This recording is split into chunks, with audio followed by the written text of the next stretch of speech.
Tax collector कौन थे ये कोई नहीं जानता, क्योंकि वहाँ के हालात हम नहीं समझते। ये टैक्स कलेक्टर क्या करते थे? ये जजिया जो था क्या था? ये था अपनी ज़मीन के पैसे देना, सब कुछ में जो आपकी रोज़ी थी। खुदावंद ने टैक्स कलेक्टर्स को नजात दी या नहीं? मत्ती टैक्स कलेक्टर था, कोई गुनाह होगा तो नजात दी ना। उस ज़माने में जो टैक्स कलेक्शन होती थी वो ज़्यादातर टैक्स कलेक्टर ही रखते थे। ये होता था दूसरों की रोज़ी छीन लेना। आजकल भी बहुत से ऐसे हैं जो दूसरों की रोज़ी छीन लेते हैं।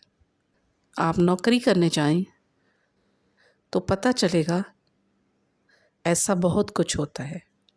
दूसरों को गिराना और अपने आप को ऊपर करना, ये बात ठीक नहीं है, लेकिन ऐसा होता है। ये टैक्स कलेक्शन क्या थी? लालच था। वो लोग अपने से ज़्यादा कमतर लोगों से टैक्स लेते थे। मत्ती भी ऐसा ही करता था और ज़काई भी ऐसा ही करता था, जिसका नाम बाइबल में है। ये दो टैक्स कलेक्टर थे जिनको खुदावंद ने नजात दी, क्योंकि खुदावंद यीशु ने कहा आज इस घर में नजात आई है। ये नजात क्या थी? लालच से आज़ादी। जो लोग गरीबों का हिस्सा छीन लें तो वो बातें ही करेंगे,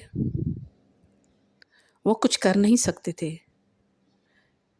इसीलिए यीशु के ज़माने में लोग टैक्स कलेक्टर्स से बहुत नफ़रत करते थे, क्योंकि वो उनकी रोज़ी छीन लेता था। उन्हें कुछ खाने को नहीं मिलता था, बहुत ही थोड़ा, फिर ज़्यादा मेहनत करनी पड़ती थी ताकि खाना खा सकें।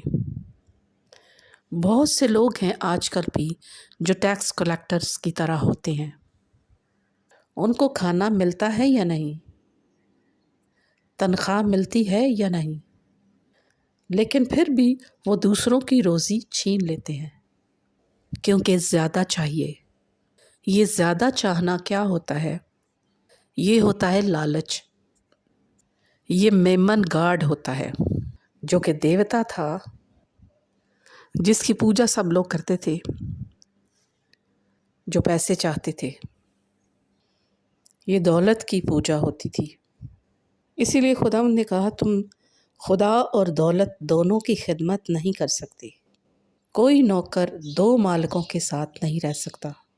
या तो खुदा के साथ मिला रहेगा या फिर अबलीस के साथ, जो दौलत की बदरू होती है, बल्कि लालच की, जिसने यहूदा इस्करियोती को मजबूर किया कि खुदावंद के पैसे ले। तुझे तो पैसे मिल जाएंगे ना, वो मरे तो मरे। ये था कहा उसने। अब दौलत की खिदमत हमसे क्या कराएगी? झूठ बुलवाएगी, गाली गलौज कराएगी।